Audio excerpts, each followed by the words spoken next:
Help me reach 3,000 subscribers. Hit like and leave a comment. I really do read them all. Before we start, let's test this. How many of you believe a man should never be disrespected in his own home? Hit like if you do. The first sign was small. A Thursday morning, kitchen still cool from the night, coffee machine rattling like it owed me money. I set 2 mugs on the counter. She walked in, phone in hand, swipe, thumb flying. No good morning. Just a look at the mugs, then at me. 2, she said. Yeah. She stared at the mugs like they were a mistake. You forgot I'm off coffee this week. You said that last week, I answered. You switched back on Tuesday. She lifted a shoulder. This week I'm off again. I slid 1 mug aside, took a sip from mine. Noted. She watched me drink. You don't have to try so hard.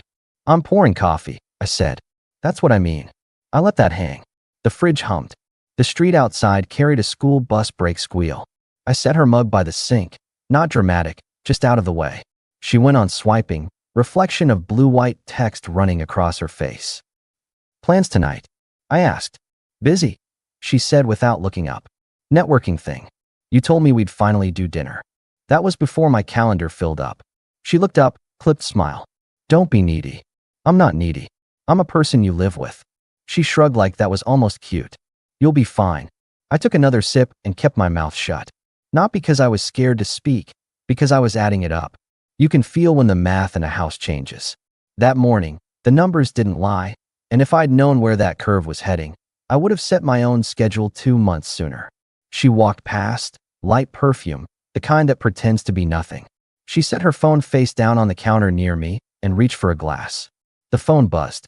She flicked her eyes at it, then at me, and slid it away like it carried state secrets. You okay? I said. Perfect, she said. As long as we don't make today about feelings. Not planning to. Good, she said. Because I don't have time for a project. That word sat there. Project. I finished my coffee, rinsed the mug, and left it upside down on the rack. My first move wasn't a speech. It was a calendar shift. I called the foreman, took the Saturday overtime I'd skipped for her dinner plan, and moved my mom's fence repair to Sunday morning instead of Sunday afternoon. No announcement. Just changed my availability. When she texted at noon, dinner tonight. We should talk. I replied, not tonight. Monday or Tuesday work. She answered with a thumbs up, then 2 hours later with never mind. I didn't chase. At work Friday, Tom from electrical leaned against the toolbox while we waited for materials. You look like you slept in your truck, he said. Got a bed, I said. Work's fine. Something up with home? Schedule, I said. She's running hers. I'll run mine. Tom nodded like a man who'd learned the same lesson the expensive way. Keep it boring, he said. Boring wins. Exactly. Friday night. She breezed in late, phone in hand again, a new dress with tags probably still inside. I was eating leftover chicken at the kitchen island. She held 2 shopping bags in one hand and set them down like a TV reveal. Emergency charity dinner tomorrow, she said. 8 sharp. Black tie. I took overtime, I said. She blinked. You can move that. I did, I said. I moved it onto my schedule.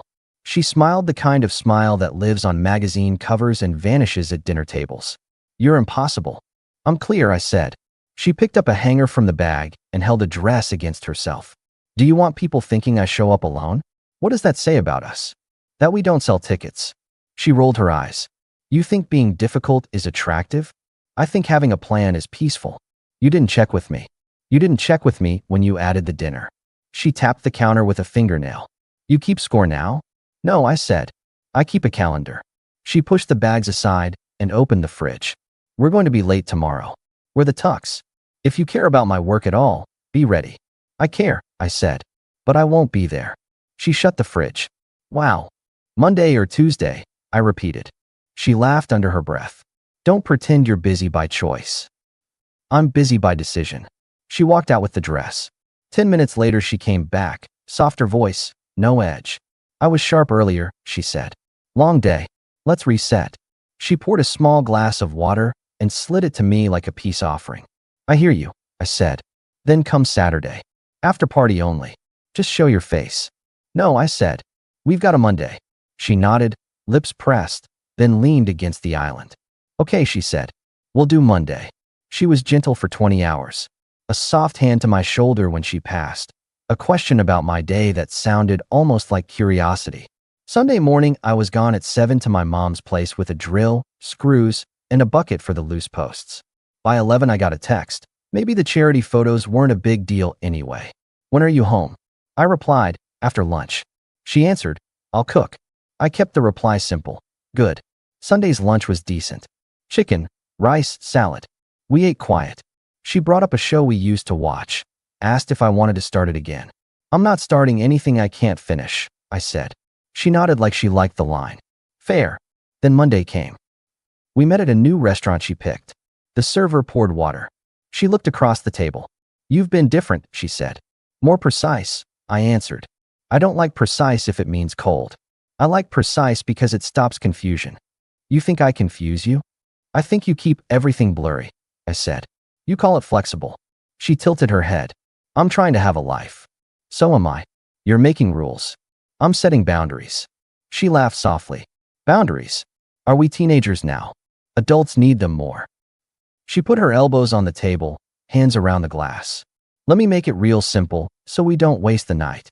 I need a partner who can handle a woman with a schedule, with ambition, with friends, with plans. I handle all of that, I said.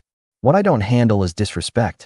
That includes sarcasm at home and performance in public. Performance? She said. Because I go to dinners? Because you announce plans and expect a yes. She leaned back. I announce because you forget to care. I looked at her and didn't blink. If you want to talk, we can talk. If you want to take shots, I'll order the check. Always with the exits, she said. Always with the little knives, I said. The server came, we ordered, and she changed the subject to something light. Halfway through, our neighbor from upstairs, a nurse named Denise, walked by our table with a friend. She stopped. Hey, Denise said. You two out on a Monday? Look at you. Work dinner, my wife said before I could open my mouth. He's learning how to behave in public. The table next to us heard that. Denise's eyebrows went up. My wife smiled like it was banter. I didn't return it. We're learning different things, I said to Denise. Hope your shift was short. 10 hours, Denise said. Her eyes flicked between us. You two enjoy. When she left, I looked at my wife. That's exactly what I mean. What? She said, innocent blinking on. Your jokes are always a little costly. They're jokes. They're messages. She lifted the wine glass. Relax. I'm relaxed. I'm also done being a prop for your personality. Her smile thinned. You make me the villain in your head. I actually stopped doing that, I said. I just started listening to the lines. She put the glass down. You need thicker skin. You need basic respect. She stared at me a long second, then exhaled. Fine. I crossed a line. Let me own it. I'm sorry. She reached across the table. I didn't move to take her hand, and I didn't gloat. I let the apology sit in the air until it felt like a real weight and not a trick coin. Okay, I said. Then let's not repeat it. Deal, she said quickly. It lasted 4 days. Thursday night, she had 3 friends over. 2 from her yoga group, and 1 I didn't know. I came home to a full living room and a coffee table covered with little plates and greens and bottles of sparkling water. They were talking in fast bursts, all energy, joints of the conversation moving too quick to catch. Hey, she said loud when I walked in. We're in the middle of something. I stood in the doorway, boots still on. I can see that. One of the yoga friends smiled too warmly. Join us. I'm good, I said. We're talking goals, the unknown one said. Vision boards. You know. Congrats, I said. My wife shot me a look. Can you be less you? I can be in the bedroom, I said. Door closed. Perfect, she said, bright. Then to her friends. He gets cranky when adult conversation happens. Cheers and laughter. I watched the laughter travel across their faces and fade.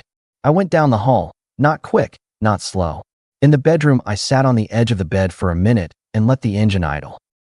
Then I stood up, got the small suitcase from the closet, and set it on the chair. Work clothes. Toiletries. Charger. I didn't slam drawers. I didn't make a movie out of it. I put the suitcase by the door. Not to leave, not yet. To make a point. A visible one. I grabbed my laptop and carried it back to the living room, set it on the dining table, opened it, and started on paperwork I'd been putting off. Account logins, savings transfers, paperwork for the new project next month that pays better but needs weekend availability. 10 minutes later, she walked over, friends giggling at something behind her. What are you doing? She asked, voice quiet, smile fixed. Paperwork, I said. In the middle of my evening? In my house. My friends are here. Doors open, I said. They can see me do grown-up conversation with my banker. She kept the smile for the room and lowered it for me. Can you take that to the bedroom? I could, I said. I won't. She pinched the bridge of her nose. You're making a scene. No, I said. I'm ending a pattern. Her friends were now very interested in the label on a bottle. She leaned closer. 5 minutes, she murmured. Then we'll talk. 15, I said. And I'm not available after 10. She blinked. Not available. New rule, I said. You like rules when they're yours. She stood there, calculating. Then she put on the brightness again and turned back to her friends. Ladies, give me half an hour. There it was, the second soft face. After the plates were cleared and the door closed behind her last guest, she came to the table where I was finishing a transfer. I'm sorry about earlier, she said, softer than Monday's version. I got carried away. You like an audience, I said. Just keep me out of your act. She nodded. I will. I closed the laptop. She moved closer, hand to my arm. Let's reset, she said. You and me. Tonight. I'm not available after 10, I said again. It's 9:40, she said with a little smile. We can beat your clock. I don't race clocks.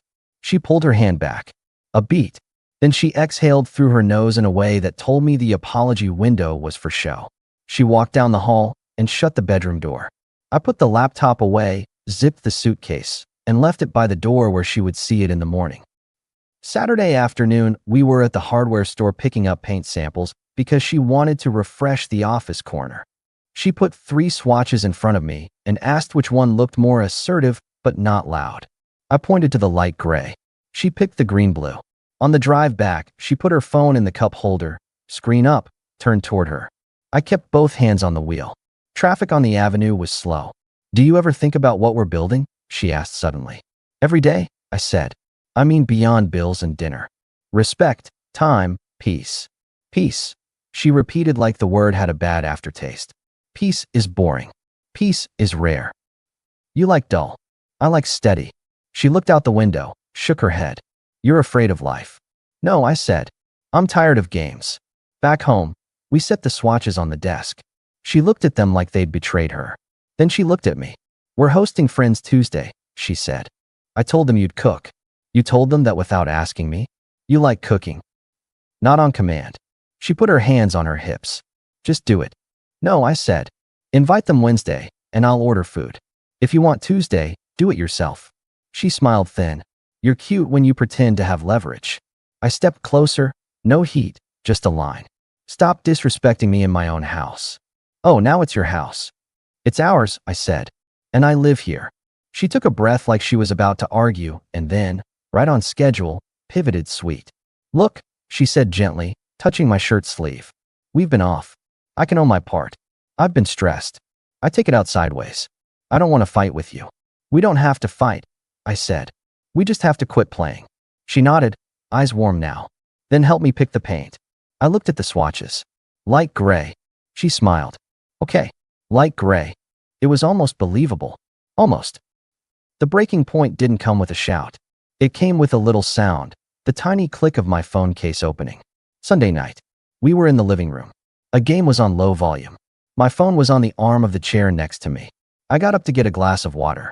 She sat on the edge of the couch and reached for my phone like it had always belonged to her hand. She opened it, tapped, scrolled. I stood in the kitchen doorway and watched. I didn't say a word. I watched. She looked at a message from a colleague. Nothing dramatic, just a time change for Tuesday's site meeting.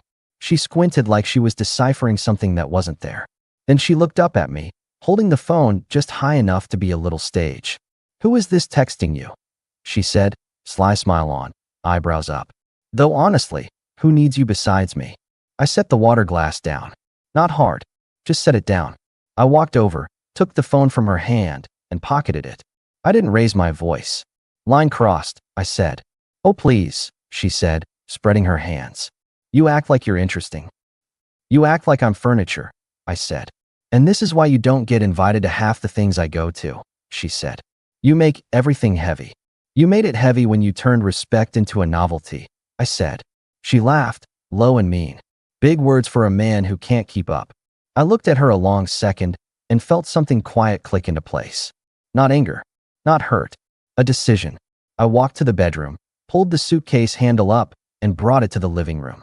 I set it by my boots. I put on socks, shoes, jacket from the chair, wallet, keys. She watched, smirk fading. Where are you going? Out, I said. For how long? Long enough. That's not an answer. It's the one you're getting. She stood, crossed her arms. We're not done. We are, I said. I took a pen and one of the sticky notes from the desk. I wrote 2 words.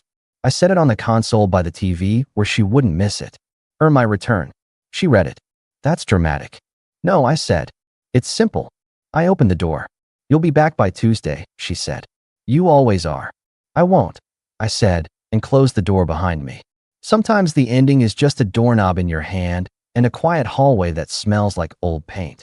I walked it, hit the stairs, and by the time I reached the truck, I knew I wasn't sleeping in that bedroom again. I drove to my parents' place. Late, but the porch lights still worked on the timer, and the air in that house has always been honest. My father opened the door in a t-shirt and pajama pants, looked at the suitcase, looked at me, didn't ask a single stupid question. Guest room's made, he said. Thanks, I said. In the morning, I made coffee for them the way they taught me. 2 spoons, no speeches. I sat at the small kitchen table that's seen more birthdays than arguments and looked at my phone. 3 messages from her. First, cute note. Second, you're overreacting. Third, if you leave me alone, don't expect me to wait. I didn't reply. At 8:15, a new message slid in from an unknown number. Hey, it's Lily. Are you free today? Her sister. Short hair, direct eyes, no glitter. We'd talked at holidays and a few barbecues. She never used the weird baby voice tone people use when a couple fights. She had a way of looking at you like she accepted evidence before feelings. I stared at the text for a second. My father poured me more coffee without asking. What's up, he said. Her sister, I said. She wants to meet. Why? No idea. He nodded. You'll find out. I texted back. Afternoon, 2 o'clock, the diner on Oak. She replied in 15 seconds. I'll be there. Before I left, I made 2 calls. The first to my credit union to move the bulk of the joint savings into a holding account with my name only. No drama. Logins, confirmations, a clear explanation. The joint account stays funded for bills due this week. The rest is secured until we figure out logistics. The second to the supervisor on the new job site to accept the add-on hours I'd been waffling on. Clarity has a way of cleaning calendars. The diner on Oak smells like bacon and dish soap from 1989. The kind of place with a crack in the corner of every laminated menu. I chose the booth by the window. Lily walked in on time, blue jacket, no makeup drama, hair tucked behind one ear. She slid into the booth across from me and put her phone face down on purpose. Thanks for meeting, she said. Sure. You look the same, she said. Just lighter. Good sleep, I said. She cracked the tiniest smile. She told me you'd run home to your parents. I drove, I said. Same headline, different verb, she said. Look, I'm not here to deliver messages. I'm here because I've seen her work a pattern for a long time, and I wanted to say one sentence to your face. You're not crazy. I leaned back. I didn't think I was. People get told they are when they stop playing along, she said. I grew up in the same house she did. I know the moves. Sarcasm, then sweetness, then a little shove in public to see if you flinch. She's consistent, I said. She's careful, Lily said. She likes to stay the hero in the story. The server came, we ordered coffee. Lily waited until the server left. She checked your phone, didn't she? Lily said. Then did the little I'm the only one who needs you routine. That's the line, I said. Lily nodded, not surprised. I figured. She tell you that? She didn't have to, Lily said. I've watched her do a version of it with most people she's close to. And before you ask, yeah, I've told her it's ugly. She calls me jealous. I didn't smile at that. I just looked at Lily and saw something solid in her that made sense of the text she'd sent. So I said, you came to what? Warn me? Say I should run. I came to ask what you need, Lily said. Because when a person like her loses control, she doesn't go quiet. She goes bigger. She'll pivot to charming. Or cruel.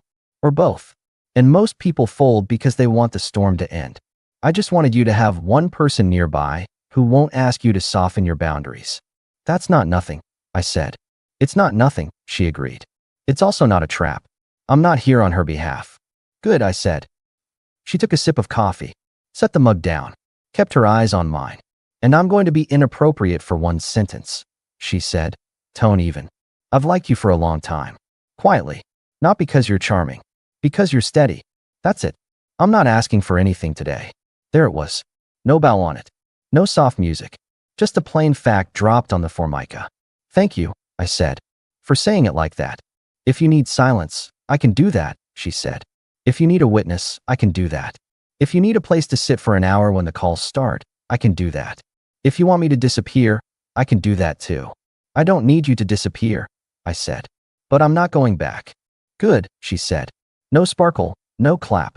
Just a nod that read like approval from a quiet judge. My phone buzzed. A text from my wife. You made your point. Come home. We'll set rules. I set the phone down again, screen down now. I'm going to keep the point, I said. Lily looked at the phone, then back at me. That's the right call. We talked about logistics for 20 minutes. Not feelings. Logistics. How to handle getting the rest of my clothes without drama. How to handle the spare keys. How to handle the inevitable, let's talk tonight messages. It felt like planning a job site move, trucks, routes, sequence. Before she left, Lily stood, pulled a small card from her pocket. My number, she said. Use it if you want. Or don't. You won't get a second ask. That line sounds familiar, I said.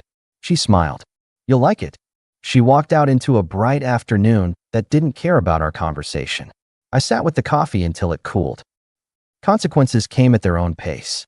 I returned to the apartment Monday at noon when I knew she'd be at her networking lunch. I put 2 boxes of my things in the truck. I left the joint items and the furniture. I left the light bulbs I'd replaced and the tools I'd fixed a cabinet with. I set the second key on the counter. I cleaned the sink because I'm that kind of man even when I'm leaving. I took one picture of the note on the console to remind myself I'd meant what I wrote. Then I closed the door behind me and heard, for once, peace. That evening she called. I let it go to voicemail. She texted, you're being dramatic.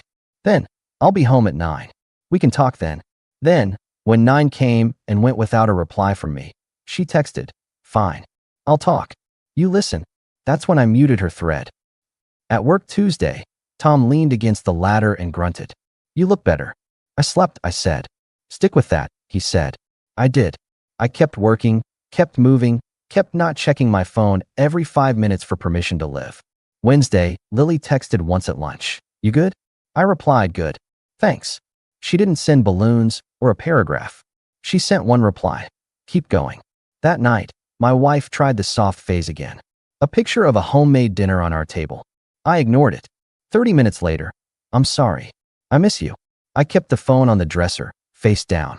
When I didn't respond, she pivoted. Next text, people will ask why you left. I don't know what to tell them. I left that alone too. On Thursday, she tried public pressure. Denise from upstairs sent me a message. She's been loud in the hall. You okay? I sent back. I'm fine. Thanks for checking. She replied, boundaries matter. Proud of you. Real life has these small kindnesses you don't see when you're inside the noise. I met Lily again a week later, on a bench near the river where the path runs under the bridge and the traffic sound turns into a steady wash.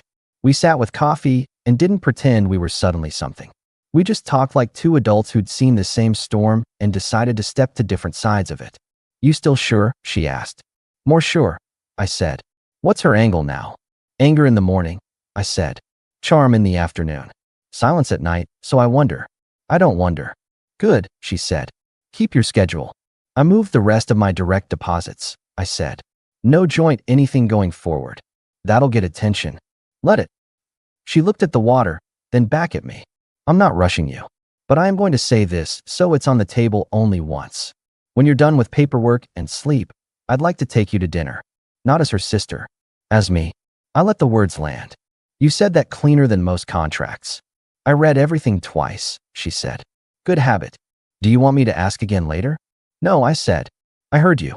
When I'm done with the last box. I'll ask you. She smiled once small. Deal. We sat another 10 minutes and said nothing.